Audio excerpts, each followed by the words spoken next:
During World War II, civilians didn't battle winter with fire. They battled it with discipline and silence. Across frozen towns from eastern Poland to northern France, homes turned into ice chambers. No fuel, no firewood. No help, just frost creeping in through broken windows and cracked stone. The fuel lines were empty, the stoves useless, and still they survived. They sealed windows with rags soaked in salt water and flour paste. They wore everything they owned. 2 shirts, 3 coats, 4 layers of resolve. They heated bricks using a candle's flame, then passed them beneath blankets like treasure. Not for warmth, for survival. This wasn't some wartime innovation. This was cold pressing against the skin, and people refusing to break. No furnace, no fallback, just the raw edge of winter, and what hands could do against it. If you still believe warmth comes from modern systems, you've already lost. Subscribe to remember the grit they carried, and learn what saved them when nothing else would. Number 1. Saltwater rag seals in window cracks in cities flattened by war and villages stripped of supplies. Warmth wasn't restored with heaters. It was preserved through every wall, every opening, every gap that could bleed heat into the winter air. One of the most widely used methods for heat retention was sealing windows with saltwater-soaked rags. This wasn't superstition. It was physics, learned by force. Civilians, especially in colder occupied territories, discovered that mixing salt into water made it slower to freeze. Rags dipped in this solution became pliable, even in freezing temperatures. Families would press these saltwater rags into the cracks of wooden window frames, door edges, and ventilation holes. Anywhere cold air could slip through. The salt prevented the fabric from hardening into brittle ice, while the soaked fibers expanded in the gaps, blocking airflow. It wasn't elegant, but it worked. In many homes, this single step raised the indoor temperature by several degrees, enough to prevent frostbite during the night. Children were often tasked with soaking and pressing the cloths before sunset. They didn't question why. They just did it, because warmth depended on them. Salt was rationed, but households still spared a portion for sealing rags instead of seasoning food. In places where salt ran out, vinegar was used as a secondary measure to delay freezing. Cloth was salvaged from old clothing, flour sacks, or even strips of burlap. Nothing was wasted. People learned quickly which materials held moisture longer, which dried too fast, and which cracked in the cold. Entire windows were layered with rags, stacked like bricks, thick, heavy, and silent. In some cases, extra rags were hung inside like curtains to add another barrier against the cold. Light was lost, but so was the bitter wind. There was no luxury of fire. The sealed rags became the difference between a bearable night and a dangerous one. There were no tutorials, no manuals, just the sound of wind and the will to block it. In apartments where glass had shattered long ago, windows were covered entirely in soaked cloth nailed into place. And when those froze, they replaced them. Again and again. Not for comfort, for survival. Would you trade light for heat if it meant one more night above freezing? If your answer is yes, subscribe and reclaim what they knew when winter offered no second chances. Number 2, hot brick warmth transfer under shared blankets. When the firewood was gone and the stove cold to the touch, civilians in occupied Europe turned to whatever could hold heat, and the most accessible tool was the brick, pulled from rubble, collected from destroyed structures, or salvaged from chimneys. Ordinary clay bricks became silent heat banks in homes with no other source of warmth. The process was simple but effective.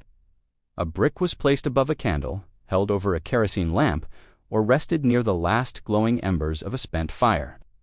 Once heated, it was wrapped in cloth and passed beneath shared blankets, usually at the feet. Not for comfort, for thermal survival. These bricks would retain warmth for several hours, long enough to raise the temperature beneath thick bedding by several degrees. In households where multiple generations lived together, a single brick rotated through the night, handed from child to elder and back again. This wasn't folklore. It was wartime engineering without theory. The bricks were chosen carefully. Solid clay held more heat than hollow stone. Red brick was favored for its density, and families often reserved their best pieces strictly for winter. Children were taught which bricks to heat and how long to wait before wrapping them in cloth. If too hot, the cloth would burn or smoke. If too cold, the effort was wasted. Time, precision, and habit turned this routine into a nightly ritual. In some homes, 2 or 3 bricks were rotated in sequence to maintain consistent warmth. When one cooled, another was warmed. There was no electricity, no backup plan, just stone, fire, and timing. Blankets were layered thick, not individually, but communally.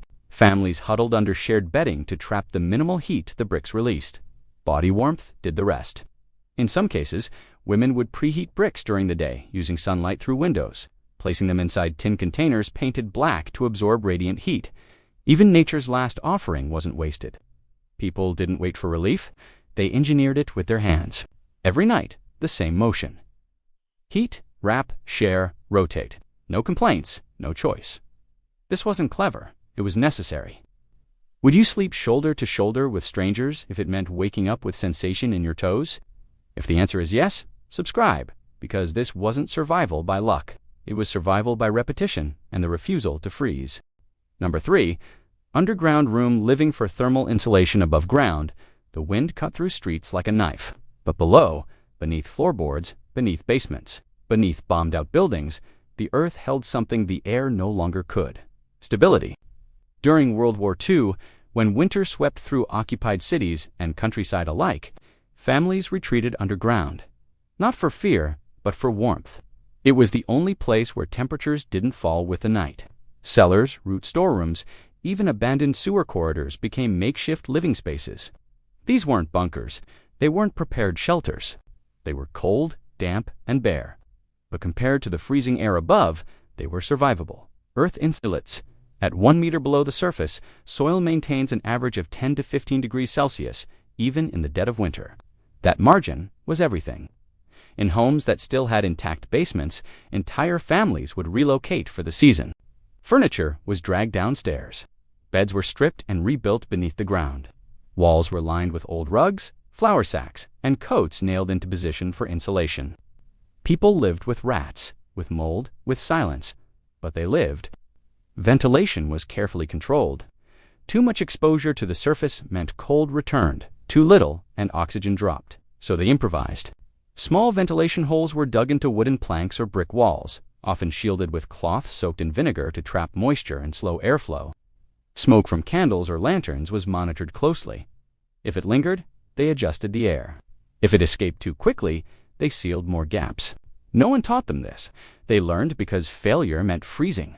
Food was stored in corners furthest from entrances. Water containers were kept against the inner walls where the temperature was most stable. The ground, once just earth, became a strategy. In some neighborhoods, entire blocks of civilians moved into cellars of collapsed buildings, coordinating sleeping and cooking rotations underground. Above them, snow piled. Below, they shared silence, breath, and survival. There was no heating system, no light switch, only soil, old stone, and willpower. Underground living wasn't convenient. It was harsh, claustrophobic, and dangerous, but it was warmer than anything the surface offered. The choice wasn't between comfort and discomfort. It was between action and exposure. Would you sleep underground for months if it meant your child didn't lose sensation in their fingers? If the answer is yes, subscribe, because these weren't preppers, they were families with no second option, and still they endured. Number 4, shared body heat in single-room occupation as winter deepened and resources vanished. Survival came down to the simplest law of physics. Heat moves from warm bodies to cold spaces. And so, in homes stripped of power, heat, and privacy, families gathered in a single room. The warmest was often a pantry, a storeroom, or even a walk-in closet. Thickest walls, least exposure, smallest windows. Doors were sealed with rags and paste. Drafts were blocked with rolled-up towels and planks of wood. Once sealed, the room became its own ecosystem. In a world without fuel, the only heat source left was the human body. 5 people in one room meant 5 radiators. 10 meant survival. Entire families, children, elders, neighbors, slept shoulder to shoulder, wrapped in every layer they owned, sometimes 2 or 3 under one coat.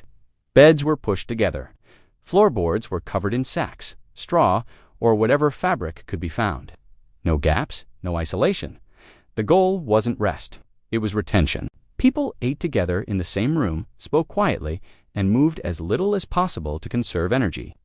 Meals were often served lukewarm or cold to prevent opening other rooms where stored heat would be lost. Pots of boiled water were brought in from stoves and left open to add moisture and marginal warmth to the air. Tin mirrors and soot-darkened trays were leaned against walls to reflect body heat inward. Nothing was wasted. When one person left the room, they returned quickly, wrapped tightly. The outside rooms became storage or waste space, not lived in, not heated, not touched.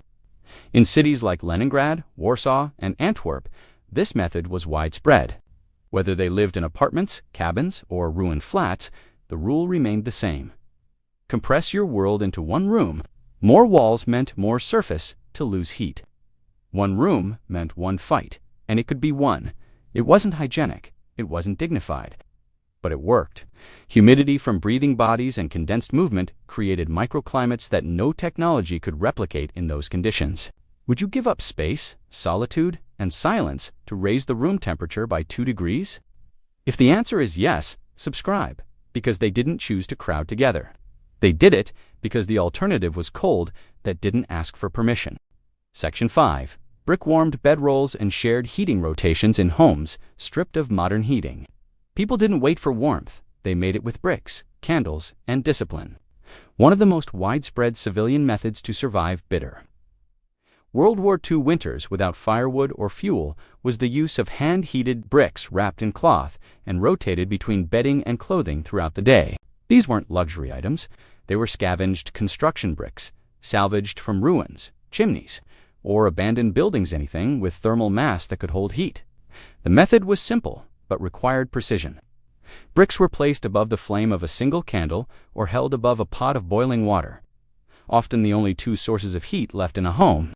After absorbing warmth for several hours, they were carefully wrapped in layers of rags, towels, or old pillowcases to prevent burns. Once wrapped, they were tucked into beds before nightfall, placed at the foot or under the blanket folds to warm the sleeping area in advance. Families took turns. One brick served many. When warmth faded from one bed, it was quietly moved to another. Children were given first priority, followed by the elderly. In some towns, communal rotation systems formed neighbors, sharing bricks among households, timing handoffs to maximize every degree of retained heat. Bricks were never left idle. When one cooled, it returned to the heat source, while another took its place. In larger families, a full rotation might require 6 or 7 bricks, cycling in and out, day and night. The system ran like clockwork, even when the world around them did not. During the day, people sat with bricks in their laps, wrapped in coats and layered garments, holding warmth to their core. Some placed them inside tin containers or ceramic pots to prolong the heat. In the absence of fire, this method became the only defense against frostbite and freezing nights. The smell of singed cloth, the sound of a brick being moved, the shared silence as one hand passed warmth to another, these became the rhythms of survival. It wasn't efficient, it wasn't comfortable, but it worked. Would you spend hours heating a single brick if it meant one more safe night for your family? If the answer is yes, subscribe, because what they lacked in technology they made up for in resolve. One brick, one night at a time, they kept the cold outside, and life, barely, inside. Number 6. Oil-soaked paper insulation behind walls and under bedding. In cities where windows were shattered and walls were stripped thin by cold, civilians turned to the most unlikely material for warmth: paper. But not just crumpled sheets or bundled newsprint. They took it further. They soaked it in oil. And in doing so, they created one of the most underrated insulation techniques of the war. Oil-treated paper linings used behind wall cracks, beneath floorboards, inside bedding, and even in clothing. The idea came from observation. Dry paper absorbed moisture, tore easily, and hardened in cold air. But when soaked in vegetable oil or leftover cooking fat, often saved from meat ration, tinsta paper became water-resistant, pliable, and better at blocking drafts. In rural homes and urban flats alike, families layered oil-soaked paper between wooden wall beams. They pressed it into the gaps between window frames and exterior boards. Where glass was missing, they folded several layers into crude window patches, sometimes sewing them into cloth to reduce tearing. Beneath mattresses, these oily linings acted like primitive thermal barriers, slowing heat loss from the body to the floor. Old newspapers, book pages, ledgers, and even ration forms were used. Nothing printed was sacred when the cold threatened to take more than comfort. In desperate cases, families shredded pages, mixed them with paste, and pressed the pulp into makeshift insulation blocks to fit between bricks. It wasn't elegant, it was desperate ingenuity. The oil itself was rationed, but households always saved the last drops of frying oil or soup fat. Bacon grease, sunflower oil, and even fish oil were used each with a different consistency and freezing point. Children helped with this task. Sheets were laid on flat surfaces, brushed or dipped with oil, and left to dry just enough to avoid dripping. The scent lingered, but that was the least of their concerns. These sheets didn't catch fire easily and were surprisingly durable. In some households, they lined entire bedding layers with oiled paper, slipping it between fabric and stuffing to create warmth traps without adding weight. The method spread through word of mouth, one neighbor showing another, one survivor passing knowledge before fleeing a city. They didn't wait for help. They engineered survival one scrap at a time. Would you sleep on greasy paper if it meant your child's breath didn't turn to frost by morning? If the answer is yes, subscribe, because these weren't inventions born from comfort. They were built from necessity, when even a torn page held enough hope to trap the cold outside. Number 7. Wool layering with newspaper stuffing between garments when insulation couldn't come from buildings. It came from the body, not from heated jackets or engineered fabrics, but from wool paper and layering so dense it turned clothing into armor. One of the most effective ways civilians survived winter without heat was through extreme body insulation using wool layers, stuffed with crumpled newspaper between garments. This wasn't fashion, it was survival by suffocation. Wool held body heat better than any fabric available to the average family. But when resources thinned, people discovered that stuffing dry paper between two layers of clothing added an insulating barrier that trapped warmth more effectively than wool alone. It started in the Eastern Front towns, then spread westward through occupied cities and resistance enclaves. Men and women wore 2, sometimes 3, wool layers shirts over undershirts, sweaters over tunics. But between them, folded newsprint or magazine pages were slid across the chest, wrapped around the waist, tucked beneath armpits and thighs. The paper created tiny air pockets, slowing the body's heat from escaping and preventing the cold from sinking in. The result was crude, bulky, and loud, but it worked. People moved like statues, but they kept warm. Parents lined children's jackets with paper sleeves and vest inserts. Gloves were reinforced with rolled-up sheets tucked around the wrists. Boots were stuffed with dry scraps around the ankles to stop cold from creeping in through the soles. The paper crackled with every step, but so did the frost outside. No one cared. Women wore paper corsets beneath coats, tightening them with string to keep the material close to the skin. The idea wasn't aesthetics, it was containment. Body heat had to stay where it belonged. Paper was collected obsessively. Not for reading, but for wearing. In cities, abandoned offices and schools were raided for ledgers, textbooks, old bulletins, anything that could be ripped and stuffed. Even soggy pages were dried and reused. It didn't matter what the text said. What mattered was how well it held air. In occupied towns where even wool was scarce, newspaper became the only barrier between skin and cold. It didn't look human, but it kept people alive. Would you wrap your chest in trash if it meant one more warm breath in the morning? If your answer is yes, because the line between suffering and strategy was often a handful of paper tucked inside a coat, and a mother who refused to let her children freeze while the war burned outside. They didn't have thermostats. They didn't have central heat, emergency blankets, or rescue lines. All they had was grit and one another. During World War II, civilians didn't survive the cold because they were stronger. They survived because they refused to surrender to it. They turned basements into bunkers of warmth. They used bricks as radiators, paper as armor, discipline as fuel. They adapted not for comfort, but for the right to see in the morning. No help came, no heater arrived, yet they endured. Today, we wrap ourselves in convenience and call it resilience. But remove the grid, and most won't last a week. Those who remember the old ways, they're nearly gone. But their lessons don't have to vanish with them. Subscribe, not for content, but for the memory of those who faced winter without anything except the will to keep going. Because when the system fails, only knowledge will keep you warm.